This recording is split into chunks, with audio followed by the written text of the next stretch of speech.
Welcome to New Possibilities. I speak truth to power without fear. So, I was online and I came across an article on the root, and I want to take time out now to talk about it. So, you have director John Ridley. He has a new series coming out on Showtime, and the series is entitled Guerrilla. It's about some black women who tried to free a political prisoner. And this takes place during the era of Black Power. And there has been some controversy about this whole series because the leading female actor in that series is an Asian woman. Even though the film is supposed to be about Black Power, it's supposed to be about black women, but here you have a non-black woman stealing the spotlight. And this director, John Ridley, is an African American man.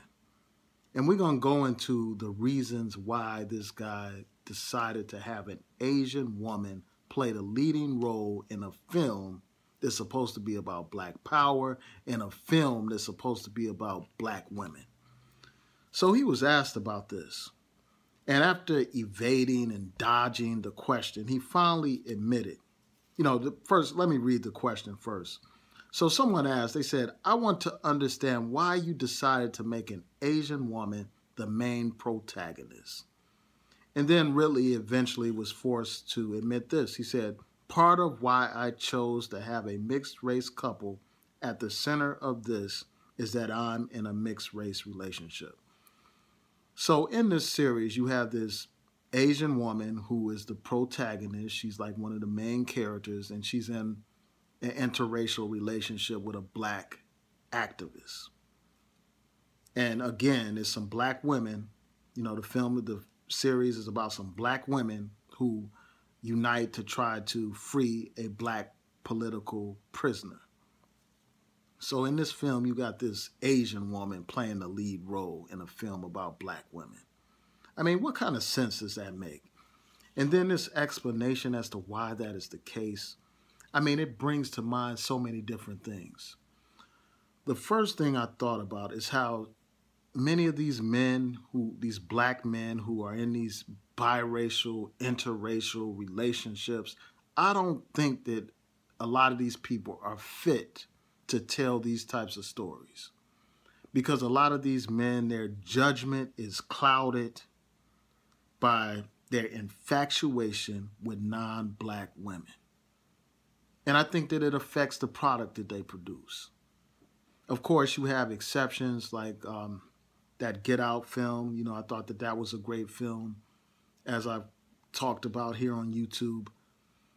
But even though I enjoyed a film like Birth of a Nation, you can still see the bias that's infused in that film because that brother obviously has some kind of infatuation with white women. He was accused of raping a white woman at one point.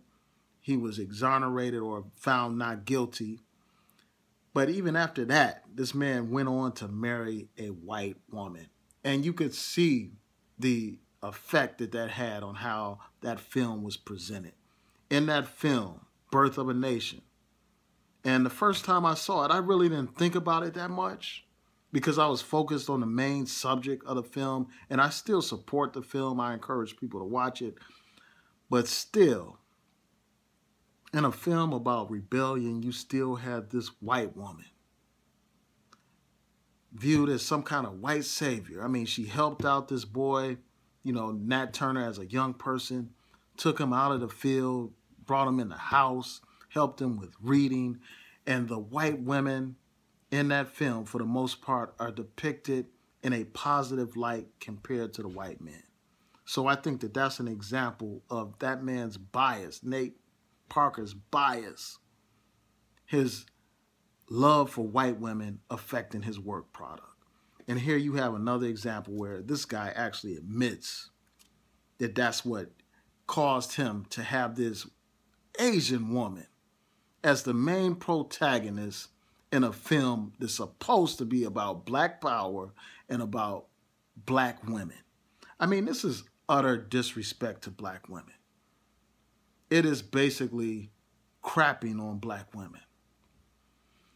And it's so common. I've done videos about this, how these high status, black men too often, and I'm not saying all, but too often, you got a lot of these high status black men who love these non black women, who pursue these non black women, and who view non black women and white women as some kind of standard or as more desirable than black women.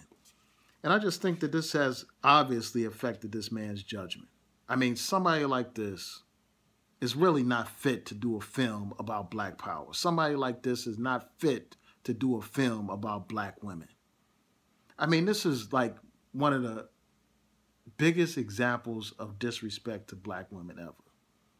I mean, I wouldn't mind if this woman was a character in the film, but to give her the spotlight, to give her the center of attention, speaks volumes. It makes black people look like fools.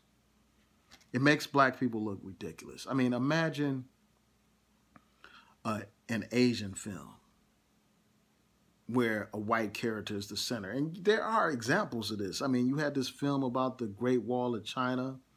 You had this recent film about, called Ghost in a Shell, where it's supposed to be about Asians, and you had some white character taking on the lead role in these films, and it caused outrage. People were outraged about cultural appropriation. The white man basically doing his same thing, where he puts himself at the center of stories, even if they don't have anything to do with white people. They still manage to make the white person the center of attention. Whether we're talking about like movies like The Gods of Egypt or The Exodus, they got all these white people playing the forefront in films that are about people of color. And it's a damn shame that here in this film, this series called Guerrilla, it's a black man who is putting a non-black person at the center of a film about black women and black people in general. I just think that's a disgrace. And it looks like a very interesting series. It's just very disappointing that this guy would do this. And I think that the biggest way that people can voice their opposition is by not supporting that series, by not watching it. I'm a big fan of Idris Elba, even though I've expressed my views about black British actors, but I still support him and his projects. And it's just a shame that he had to be a part of a film like this, a series like this. So I may not even watch it. If I do watch it, it'll be well after it's already broadcast and all that stuff. But yeah, man, it's just so disappointing to see a film about black power that highlights an Asian woman, man. So tell me what y'all think. I know some people are going to say I'm tripping, as usual. I know the haters are going to come. So yeah, so tell me what y'all think. Please rate, comment, and subscribe. Peace.